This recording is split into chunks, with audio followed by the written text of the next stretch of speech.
Assalamualaikum warahmatullahi wabarakatuh. Halo Sobat TI, kembali lagi di podcast kesayangan kita, podcast Dating Daily Activity Industrial Engineering yang ketiga, dimana sekarang sama aku Jafni Farah Zaira dan juga dengan narasumber kita yang super duper cantik nih, ada Ibu Dira Ernawati selaku Kaprodi Teknik Industri UPN Veteran Jawa Timur. Tapi sebelumnya nih kita mau kenalan dulu sama Bu Dira.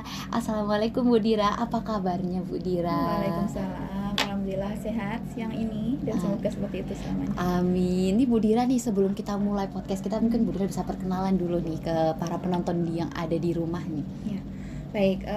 Mungkin untuk mengawalinya, saya ingin mengenalkan diri. Nama saya Dira Ernawati. Alhamdulillah saat ini masih mendapat amanah menjadi Korprodi Teknik Industri di UPN Veteran Jawa Timur.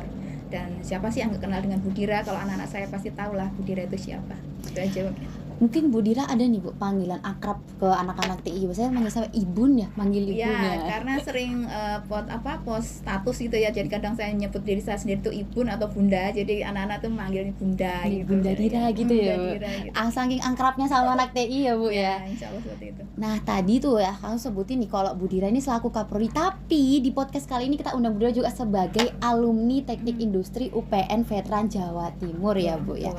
Nah kita nih mau tanya-tanya nih sama Bu Dira nih. Yang pertama ya kan tadi aku sebutin nih kalau Bu Dira tuh alumni TI. Mungkin Bu Dira bisa nih kayak cerita nih Bu Dira dulu tuh jadi mahasiswa Teknik Industri UPN Veteran Jawa tuh kayak gimana, dari tahun berapa sampai tahun berapa nih. Kita sekalian sharing-sharing ya Bu, sama-sama anak mahasiswa Teknik Industri nih. Boleh nih Bu. Oke, jadi kalau saya mengawali cerita, saya adalah angkatan 1996. Jadi di 1996 itu UPN apalagi Prodi TI itu masih swasta ya, jadi belum sebagai perguruan tinggi negeri. Jadi ketika masuk pun seleksinya tidak seketat sekarang ini gitu ya. Jadi saya sangat bangga gitu ketika semakin berjalannya waktu mahasiswa Prodi TI sudah menjadi mahasiswa yang sangat terseleksi dan semakin bagus untuk bahan bakunya. Jadi kami sebagai dosen pun semakin dimudahkan untuk proses pembelajaran. Nah, kemudian ketika saya awal masuk, kebetulan waktu itu kan Prodi TI itu bukan pilihan utama saya. Saya jadi mengawalinya adalah mengikuti keinginan orang tua saja.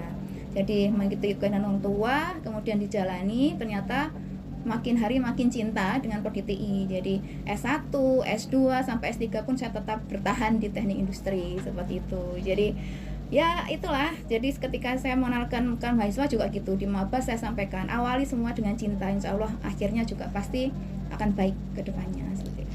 Nah nih Bu, dari yang tadi udah bilang yang awalnya itu emang bukan jurusan pilihannya Ibu ya Bu ya, bukan. Nah itu pengalamannya tuh kayaknya bukan Bu Dira aja ya sekarang, apalagi anak-anak seumuran kita nih milih jurusan tuh karena disuruh orang tua atau karena nggak lulus di pilihan pertama nih Bu. Nah Bu Dira bisa nih Bu kasih nih kayak motivasi buat mereka kalau kalian tuh nggak boleh nyesel masuk teknik industri. Coba Bu, apa nih menurut Kalau Bu Dira? saya dulu awalnya memang pengen jadi dokter ya, jadi ternyata Allah nggak mengizinkan dan bukan jalur saya atau bukan takdir saya. Saya masuk teknik industri berdasarkan keinginan orang tua karena stres karena nggak keterima UMPT waktu itu, jadi menjalaninya hanya mengikuti apa yang disarankan orang tua. Nah ketika sudah menjalaninya, saya coba membaca-baca apa sih teknik industri. Dari situ saya mulai membuka pikiran saya. Oh ternyata pilihan ini bukan pilihan yang buruk, karena saya lihat bahwa lapangan kerja yang ditawarkan juga semakin banyak. Nah itulah yang membuat saya semakin tertarik untuk belajar dan mendalaminya seperti itu. Jadi kalau saya lihat kemarin memang ketika ketemu mahasiswa baru, saya tanya, kebanyakan memang mereka bukan pilihan pertamanya, tapi saya selalu motivasi supaya mereka tidak merasa kecil di jurusan ini gitu. Jadi kalau mau cinta berarti harus berusaha menggali apa sih yang bisa membuat cinta itu muncul gitu kan. Semakin banyak membaca, bertanya pada alumni-alumni, pada kakak-kakak kelasnya, mungkin menikmati pembelajarannya, saya yakin semua pasti bisa dijalani sampai selesai seperti itu sih. Nah nih Bu, kan teknik industri itu bisa dibilang jurusan yang lulusannya itu prospek kerjanya tuh besar ya Bu, maksudnya banyak ya Bu. Nah sepengalaman Bu Dira nih, lulusan dari teknik industri itu bisa jadi apa aja sih Bu? Mungkin teman-teman di rumah tuh pada masih kayak nggak tahu, aku tuh lulus nanti jadi apa ya, aku kerja di mana? Mungkin Bu Dira bisa nih jelas. Jadi awalnya dulu saya juga masih belum terbuka gitu ya, ini teknik industri itu apa ya gitu. Bahkan orang tua saya ketika memilihkan, saya tanya, Pak aku besok itu jadi apa toh Pak? koyo api dikongkon gawe industri nduk. Nah dari situ saya mikir oh kayaknya keren sekali gitu kan, saya bawa. Kemudian setelah lulus saya melihat ternyata di TI itu banyak sekali peluang yang bisa kita dapatkan. Jadi teman-teman saya itu dulu banyak masuk di jurusan profesi cantik dulu ya. Kalau orang bilang profesi cantik itu profesi yang di depan. Biasanya kalau di bank itu kan hanya orang ke ekonomi mungkin. Ternyata di TI juga bisa masuk di bank. Kemudian di instansi pemerintah juga banyak dibutuhkan. Kemudian di perusahaan manufaktur, perusahaan jasa, hampir semuanya. Pasti kalau membuka lowongan kerja di koran atau di mana itu pasti bisa terlihat teknik industri itu dibutuhkan. Jadi di rumah sakit bahkan, dan sekarang juga sudah diajarkan tentang kewirausahaan. Jadi kalau masalah tentang lowongan kerja itu tergantung orangnya sih mau mencari peluang itu di mana. Tapi di TI insya Allah terbuka sekali untuk itu. Nah, kalau tadi nih kita bahas tentang Bu Dira selama menjadi mahasiswa industri ya Bu. Nah, sekarang kita bahas lagi nih selama Bu Dira menjadi Kaprodi Teknik Industri, mungkin Bu Dira punya rancangan atau kayak gimana nih Bu Dira? Jadi kalau boleh cerita sedikit perjalanan menjadi Kaprodi ini berarti udah mau 4 tahun gitu kan, udah mau berakhir. Nah, seorang pemimpin itu sebenarnya bukan passion saya itu dari dulu tidak pernah membayangkan saya akan menjadi Kaprodi, menjadi pejabat di yang paling atas di prodi, tidak ada. Bahkan itu pun ketika sudah dipilih pun saya juga merasa aduh ini apa gitu. Nah karena sudah amanah akhirnya harus diselesaikan kan seperti itu. Nah banyak suka dukanya di mana seorang introvert seperti saya gitu ya. Introvert bukan pemalu ya, saya bukan orang pemalu gitu ya. Introvert itu adalah yang biasa menyendiri, mengerjakan sesuatu dengan sendiri. Jadi lebih nyaman, lebih suka ketenangan. Jadi paksa untuk menjadi orang yang ada di depan. Artinya saya harus membiasakan itu. Nah, menjadi Kaprodi seninya adalah harus bisa merangkul banyak orang. Ada dosen, ada tendik, ada mahasiswa apalagi. Jadi banyak sekali konflik-konflik yang harus memang diselesaikan. Dan memang itu membuat saya menjadi belajar gitu. Belajar untuk mau berbicara lebih banyak, belajar untuk bisa mengungkapkan pendapat, belajar untuk bisa menghandle banyak orang, merangkul, kemudian mendengarkan. Banyak hal yang harus saya pelajari dan alhamdulillah mungkin Allah menempatkan saya di sini untuk menjadi orang yang lebih siap untuk bisa kedepannya lebih baik lagi seperti itu. Jadi kalau bicara tentang mahasiswa gitu ya, kalau dari sisi ketika saya menjadi Kaprodi dari awal sampai sekarang ada semacam perubahan-perubahan. Jadi setiap angkatan saya tuh semacam bisa jadi penilai atau juri itu. Oh, karena angkatan yang ini kayaknya seperti lebih ini. Nah, seperti itu sih. Jadi semacam saya itu harus bisa merangkul dengan banyak cara. Ada yang memang yang seperti ini harus didekati dengan cara seperti ini dan lain-lain. Jadi memang harus ini sih bisa untuk mendekati semua angkatan yang berbeda itu. Apalagi nih Bu Dira kan mahasiswa teknik industri juga ya Bu. Terus Bu Dira kayak ngelihat nih dari generasi ini ke Bu Dira tuh kan beda ya Bu. Itu beda banget. Kayak Bu Dira kayak waktu jadi Kaprodi tuh ada nggak sih Bu kayak perasaan wah gini ya ternyata. Jadi kemudian jadi belajar bagaimana gitu Bu. Yang saya lihat perbedaannya adalah kalau boleh jujur ya, dari saya jadi kuliah S1 di teknik industri sampai S3 teknik industri, saya tidak pernah kontak sama sekali dengan Kaprodi saya. Nah sekarang saya melihat bahwa anak-anak saya ini bisa langsung datang ke saya. Itu kadang saya mikir gini, oh mungkin karena saya membiasakan mereka untuk memberanikan diri atau mungkin kontak langsung dengan Kaprodi. Nah saya tanyakan juga ke Kaprodi yang lain yang sekarang ini di UPN, saya tanya apakah juga seperti ini, mereka bisa kontak langsung? Enggak, ada bagian-bagian yang memang mereka harus hubungin, enggak langsung ke Kaprodi. Jadi katanya kalau sebutan dari para Kaprodi yang lain, ini Kaprodi spesial ini bisa langsung di chat ya Bu ya, bisa gitu seperti itu. Tapi ya saya anggap itu sebagai apa sih, karena mereka menganggap saya mungkin bisa diajak berbicara, mungkin seperti itu saja sih. Nah, Bu Dira nih setelah ngerasain jadi mahasiswa, terus jadi Kaprodi juga, terus saat ini nih Bu Dira ada nggak sih kayak harapan nih untuk mahasiswa teknik industri yang masih aktif nih, harapan nanti teknik industri kedepannya tuh kayak gimana sih Bu?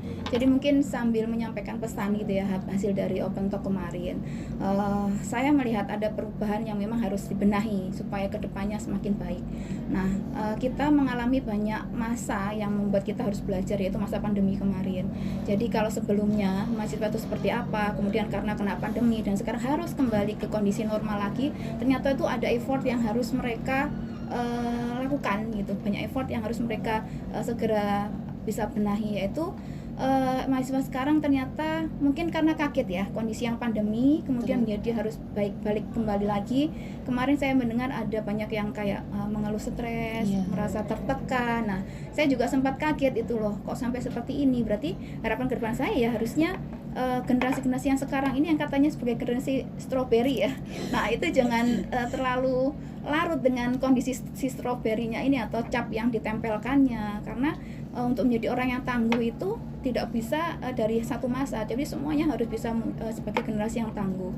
Kemarin sempat saya sampaikan juga, jangan menjadi orang yang lemah. Apapun yang sudah dilakukan harus diselesaikan, termasuk ketika proses pembelajaran merasa ada suatu hal yang berat, cari solusi, jangan sampai stuck dengan perasaan terbebani. Nah, itu yang membuat mahasiswa sering tidak selesai studinya, merasa tidak bisa menangani permasalahannya karena dia menganggap itu sebagai beban gitu loh.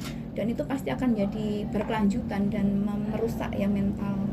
Gitu. Jadi kemarin itu waktu perpindahan dari yang dari daring ke luring itu berarti agak sulit juga buat Bu Dira ya Bu, karena memang mahasiswanya pasti mengeluh juga ya Bu, kayak ini tugasnya gini itu juga Ibu Dira ngerasain juga itu susahnya. Jadi keluhan-keluhan itu bukan hanya di mahasiswa, termasuk juga di dosen, karena tahu sendiri kalau dosen prodi TI itu kebanyakan kan sudah sepuh ya. Jadi secara IT itu kan kita harus benar-benar menyampaikan bahwa di pandemi ini harus secara online, dan alhamdulillah beliau semua itu mau untuk belajar. Jadi setelah dosennya tertangani, mahasiswa juga harus ditangani juga, bahwa mereka harus membiasakan perkuliahan secara daring, praktikum dan lain-lain. Alhamdulillah sih sudah kembali normal. Berarti sekarang kita kan udah, istilahnya tuh kita sudah kuliah full luring ya Bu ya. Jadi sekarang keadaan pembelajaran sudah kembali normal ya Bu. Ya sudah nggak ada yang ngeluh-ngeluh lagi, stres karena tugas kebanyakan pada saat daring, udah nggak ada ya Bu ya. Berbeda sekali. Masalahnya sekarang mereka mengeluh karena perkuliahan yang secara luring itu juga punya tugas juga gitu. Kemarin pas daring sama ya Bu ya. Sama. Terus sekarang gitu juga sama Bu. Berarti sama-sama ya, sambatannya sama-sama kebanyakan tugas ya Bu. Tapi ya kan sebenarnya bukan kebanyakan tugas. Jadi bagaimana mereka bisa membuat atau menyelesaikan tugas itu secara prioritas gitu ya. Kalau tahu ini yang harus didahulukan, ya didahulukan dulu. Jadi supaya semua terselesaikan, jadi jangan sambatnya dulu. Menurut saya sih gitu, jangan sambat dulu yang didahulukan. Iya, berarti teman-teman yang udah jadi mahasiswa nih, time managementnya nih, kata Bu Dira nih, ngatur waktunya. Nah, sebelum kita tutup nih, Bu Dira mungkin kasih nih kayak sebuah kesan pesan ke teman-teman, mau nyampein apa sih biar teman-teman ini semangat terus nih di teknik industri nih, Bu Dira mungkin bisa kasih kata-kata. Jadi mungkin yang sering saya sampaikan, jadi sama sih, kata kunci saya adalah apa yang sudah dipilih itu harus diselesaikan, apa yang sudah dimulai harus diselesaikan, itu saja pesan saya.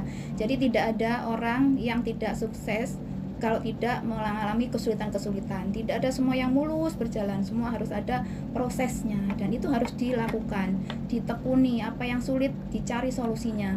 Kalau misalnya tidak ada orang yang bisa diajak bicara, cari lagi siapa, mungkin dosen wali, koor prodi atau siapapun, sampai mendapatkan solusi yang terbaik. Jangan biasakan untuk menyelesaikan sendiri kalau misalnya sudah mendapatkan jalan buntu, itu saja sih. Karena banyak yang tidak selesai itu karena dia berdiam dengan bebannya, berdiam dengan rasa sakitnya, dan tidak mencari solusi. Itu yang ini ada nih Bu, terakhir banget nih Bu, ini harapannya Bu Dira nih untuk semua warga teknik industri UPN Veteran Jawa Timur ke depannya nih Bu. Kan Bu Dira tahu nih kurangnya apa, terus pokoknya harapan Bu Dira itu nanti itu seperti ini loh teknik industri itu. Ya. Jadi insya Allah ini juga sebagai salam terakhir sebelum jabatan sudah saya serahkan kembali kepada pemimpin selanjutnya gitu ya. Jadi Prodi TI ini adalah suatu keluarga besar, sebuah keluarga besar yang memang harus ditopang dengan banyak tiang. Tiangnya ada mahasiswa, ada dosen, ada tendik, dan juga kurikulum atau apapun sistem yang ada di dalamnya. Bagaimana Prodi TI bisa berjalan baik, bisa berdiri tegak, harus tiang-tiang ini adalah bisa menyangga dengan baik. Nah, kalau yang saya lihat di sini, semua ini belum bersinergi dengan baik. Nah, tugas kedepannya apa? Ya kita harus bisa mensinergikan semuanya supaya bisa membuat TI ini semakin megah, semakin jaya, semakin diinginkan dan dicintai oleh semua keluarga yang di dalamnya. Gitu sih. Oke, jadi gak kerasa ya podcast dating kita hari ini sungguh-sungguh bermanfaat banget ya, apalagi kita yang anak teknik industri yang masih baru masuk dan masih ngawang-ngawang kayak aduh aku menyesal masuk teknik industri gini-gini tuh dikasih semangat sama ibu keprodi kita nih ya. Jadi Bu Dira, aku sampaikan makasih banyak ya Bu Dira atas penyampaiannya untuk teman-teman yang ada di rumah. Jadi teman-teman, ini tadi perbincangan kita sama Bu Dira Ernawati selaku Kaprodi dan juga alumni Teknik Industri UPN Veteran Jawa Timur. Jadi kita akhiri untuk podcast dating kita. Terima kasih dan sampai jumpa Sobat TI.